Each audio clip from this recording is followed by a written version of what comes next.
But next month, we will mark the 50th anniversary of the 1963 March on Washington for Jobs and Freedoms. As you heard from Randy's speech yesterday, the AFT is mobilizing to continue the historic 1963 March on Washington with a march this August 24th. I hope you will consider signing up and participating in the march.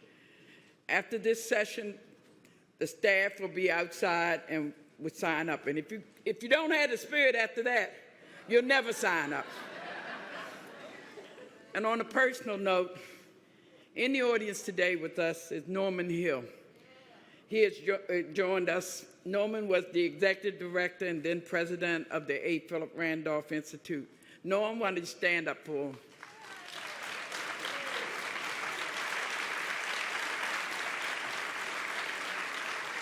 He and his wife, Velma, who also was a former AFT vice president, worked alongside Barry Rustin in organizing the march.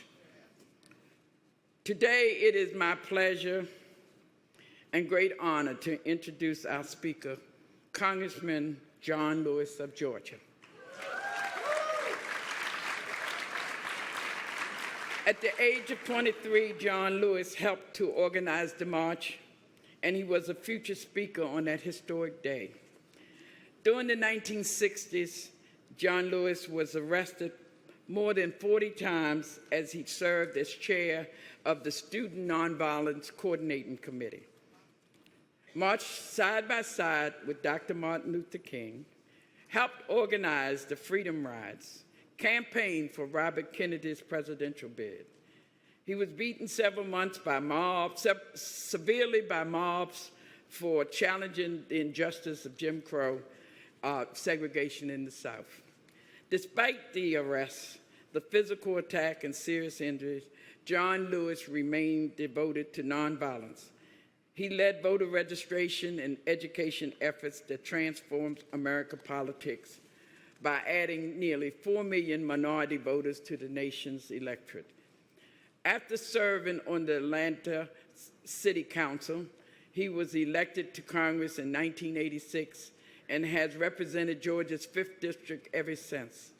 He has dedicated his life to protecting human rights, security, civil liberties, and building what he calls the beloved community in America, a community of justice, a community of peace with itself. Please give an AFT welcome to Congressman John Lewis.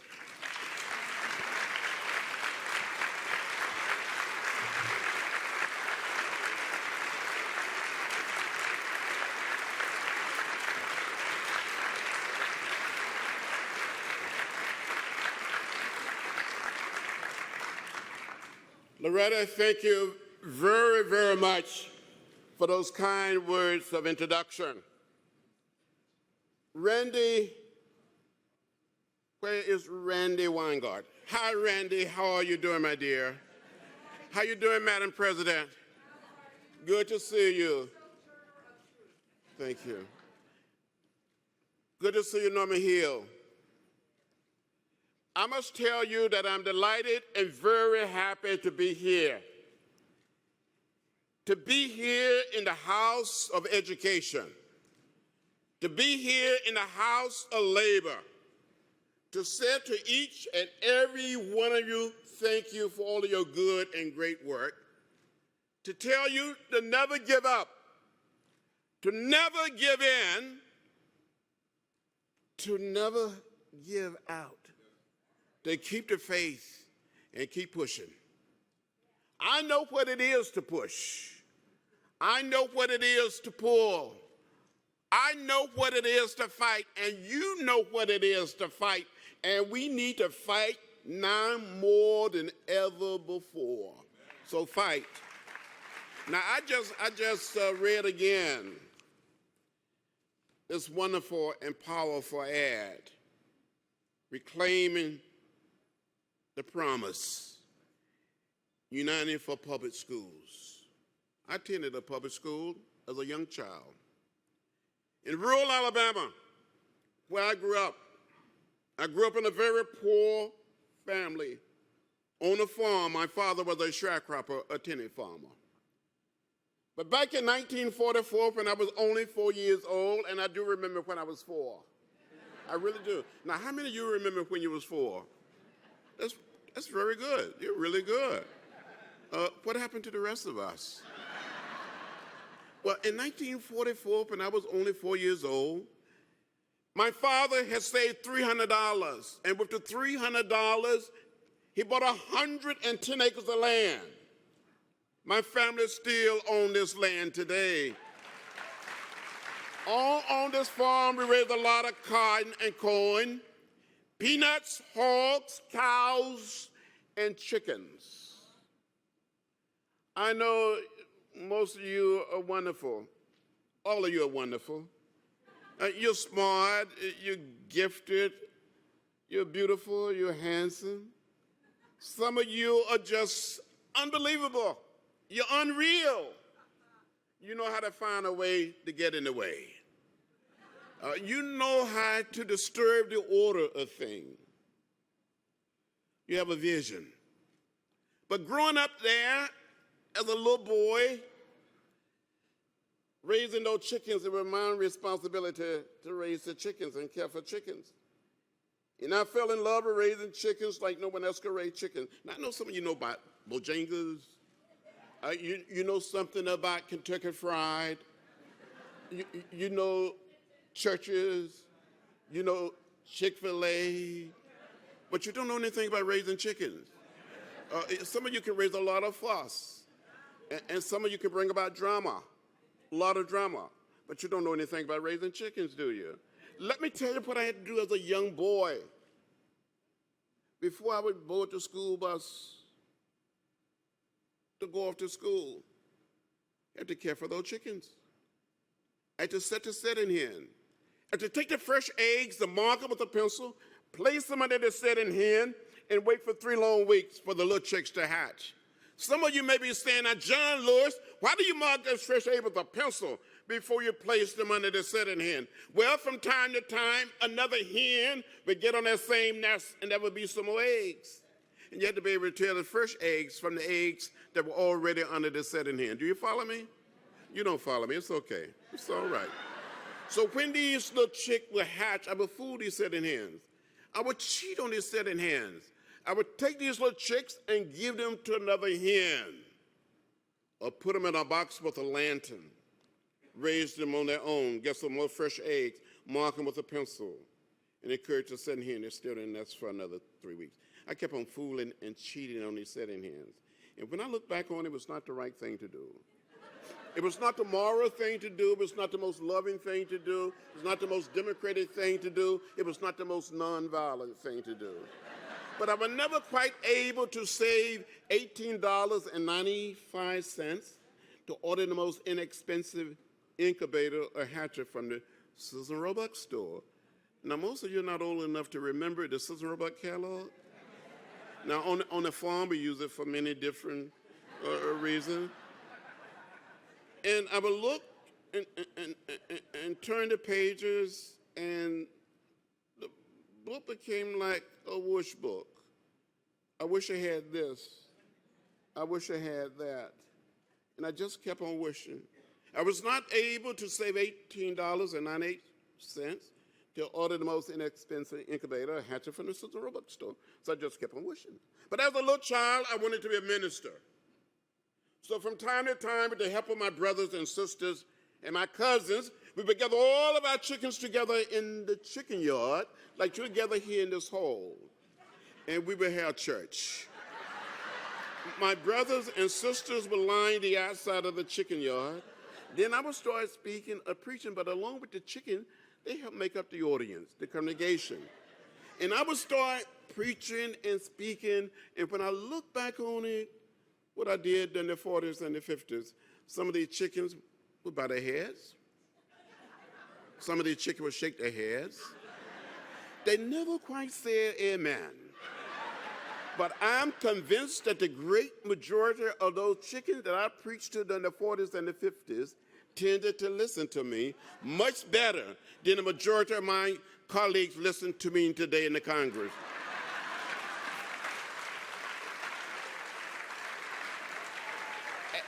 As a matter of fact, those little chickens was a little more productive. At least they produce eggs. Well, that's enough of that story. When as a little child, when we would visit Tuskegee, visit Montgomery, visit Birmingham, visit the little town of Troy, I saw those signs that said white men, colored men, white women, white waiting, colored waiting. I would come home and ask my mother, my father, my grandparents, my great-grandparents, why? And they would say, that's the way it is. Don't get in the way, don't get in trouble. But one day in 1955, 15 years old in the 10th grade, I heard about Rosa Parks. I heard the voice and words of Martin Luther King Jr. on the old radio. The action of Rosa Parks, the leadership of Martin Luther King Jr. inspired me to find a way to get in the way, a way to get in trouble, good trouble, necessary trouble. It's time for us to get in trouble again. Sometime I admire what Reverend Barber and the people in North Carolina are doing. Sometimes I feel like we're too quiet. It's time for us to make some noise and push, save our public schools, preserve we have a moral obligation, a mandate, and a mission to save our schools. We must do it, not just for this generation, but for generation yet unborn. You can do it, and you must do it. When I went to that poor, understaffed, segregated school in rural Alabama, I had wonderful teachers. Had a teacher who told me over and over again, read my child, read my child. We had very few books at home. I read the books. We were too poor to have a subscription to the local newspaper, but my grandfather had one. And when he was finished reading his newspaper each day, we got that paper and we read it. Hadn't been for public school teachers, I wouldn't be standing here today as a member of Congress. So I said, thank you. Thank you for teaching. Thank you for hanging in there. And I must tell you, I said back home in Georgia, said here in Washington, and all across America, that I think some of the most underpaid people in our society are school teachers. We must do better as a nation and as a people, not just say thank you, but give you a decent paycheck. You deserve it. You deserve it. Because you are helping to mold, to shape, and create another generation of strong leaders to stand up, to speak up, and speak out. Now, for more than 50 years, because of Rosa Parks and Martin Luther King Jr. and others, A. Philip Randolph and Norman Hill, I've been getting in trouble. It's true that I did get arrested more than 40 times. The first time I came to Washington, D.C. was 1961. Had all of my hair and a few pounds lighter. 21 years old to go on something called a Freedom Ride. Just think, in 1961, the same year that President Barack Obama was born, you as a group, like men and women, couldn't get on a Greyhound bus and travel through Virginia, through North Carolina, South Carolina, Georgia, Alabama, Mississippi, on our way to New Orleans without the possibility of being arrested or beaten. And it did happen to some of us. We got in the way. We got in trouble. Sometime today, I think that something is happening in America where we're too resigned. Don't let the state of resignation set in. What happened to our spirit?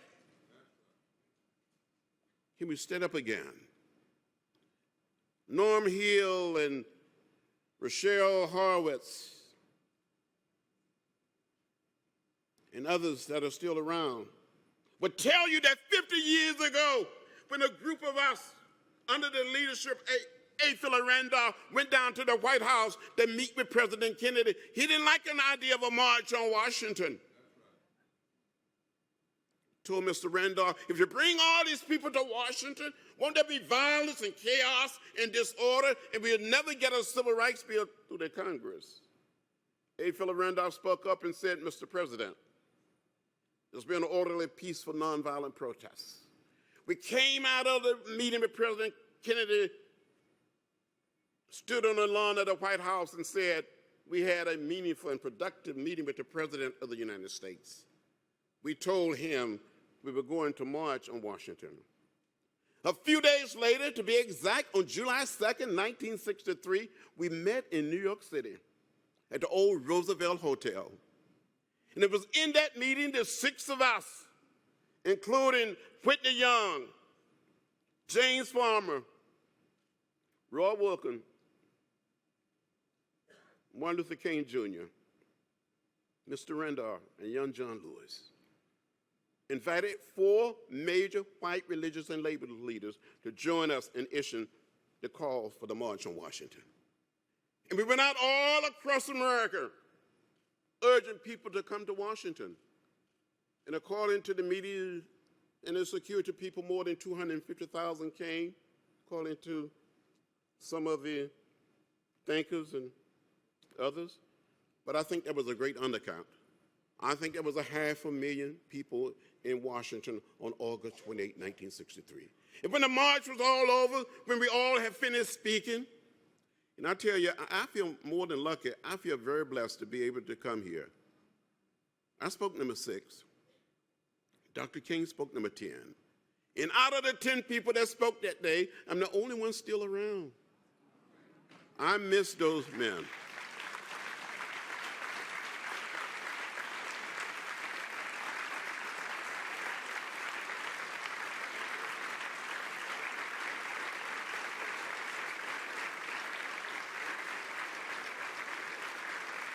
When the march was all over, President Kennedy invited us back down to the White House. He stood in the door of the Oval Office, greeting each one of us. He was so proud, he was beaming like a father.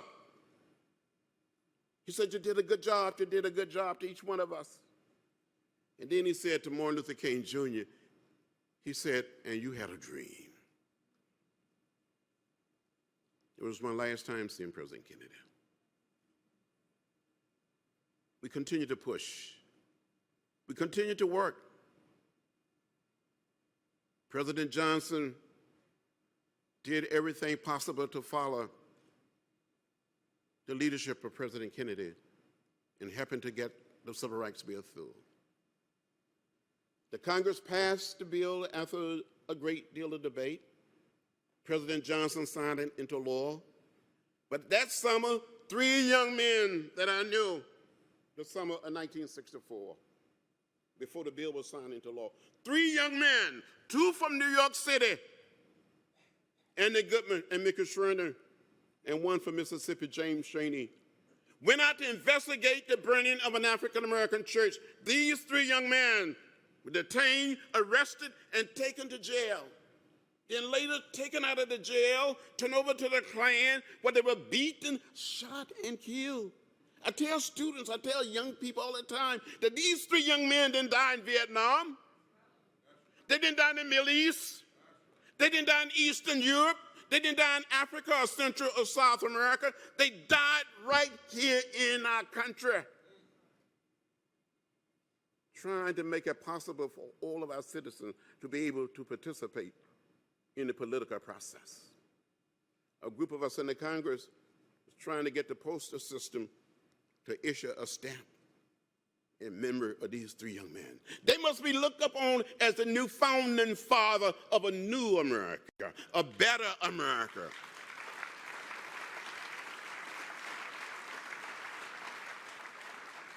You've had great leadership, and you still have great leadership and your president, executive director. You have a long history of great leadership. And it's time for you again to get out there and push, to rally, to mobilize. Tell our young people they can play a role. They can emerge. They can make things happen.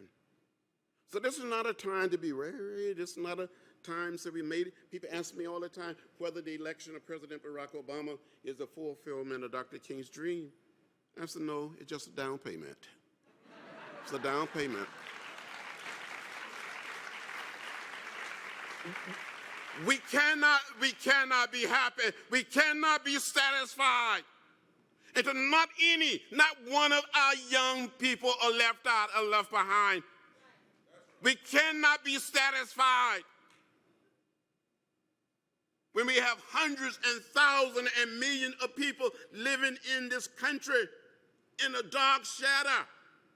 We need to stand up and fight for comprehensive immigration reform and open the doors and let the people come in. It's long overdue.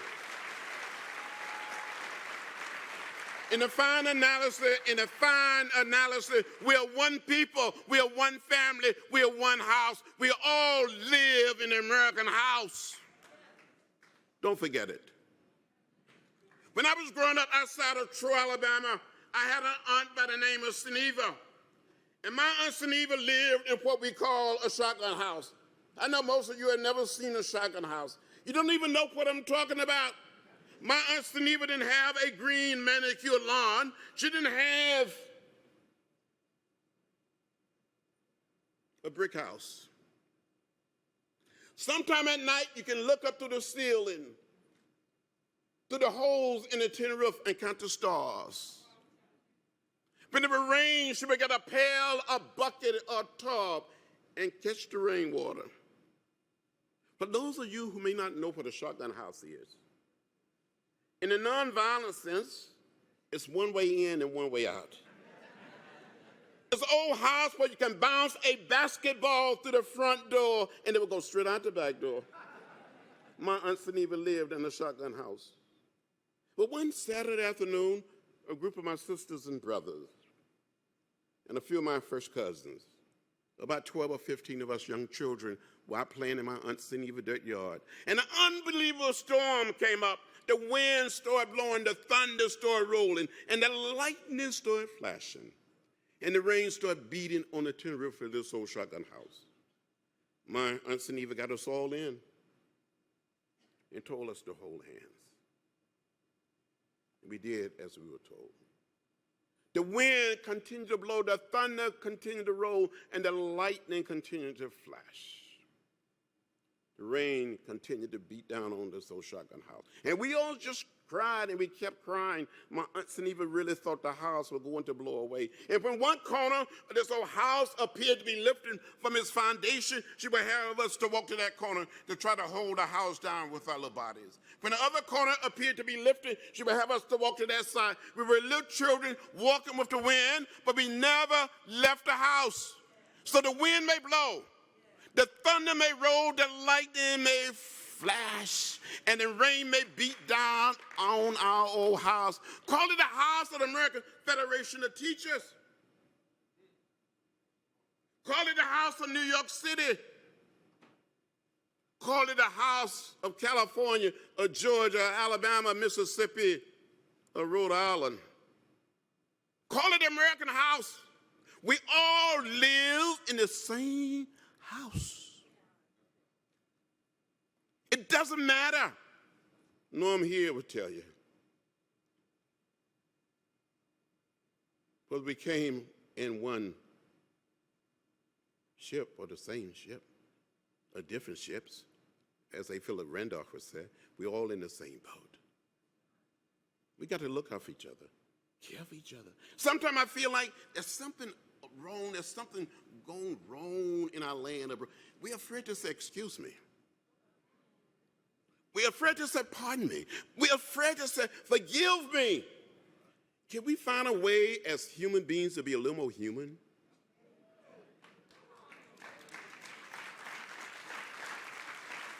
Can we be a little more civil as a people? I was beaten, left bloody, and unconscious with my white seatmate on a Greyhound bus in Rock Hill, South Carolina. But one of the guys that beat me more than 50 years ago, he was so moved by the election of President Obama and the inauguration. He had been a member of the Klan, his father, his grandfather. He came to my office in February of '09 with the urgent of his son and said, "Mr. Lewis, I'm one of the people that beat you and your seatmate on May 9th, 1961.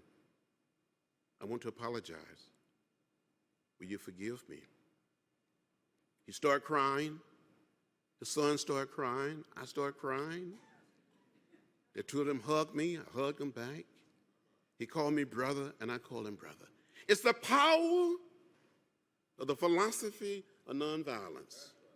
Can we be reconciled? Can we become a circle of trust, a band of brothers and sisters, and create one America? We can do it, and we must do it. To humanize our organization, humanize our union, humanize our institution, and maybe doing so, you can humanize members of Congress.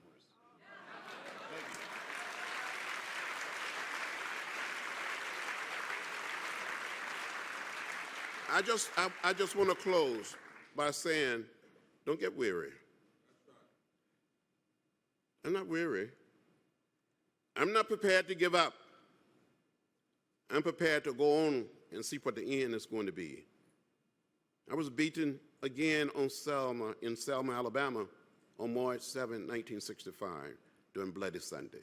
I thought I saw death. I thought I was going to die. But Dr. King, I remember what he said on one occasion. It is better to die a physical death than to die a spiritual death. If you believe in something that is so dear and so right and so necessary, stand up for it, fight for it. Have courage. We can do it. We must do it. Thank you, and may God bless you.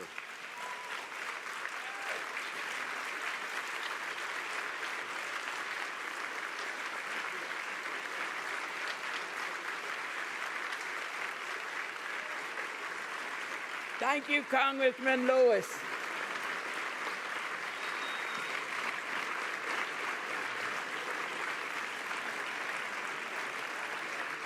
This has been a powerful session.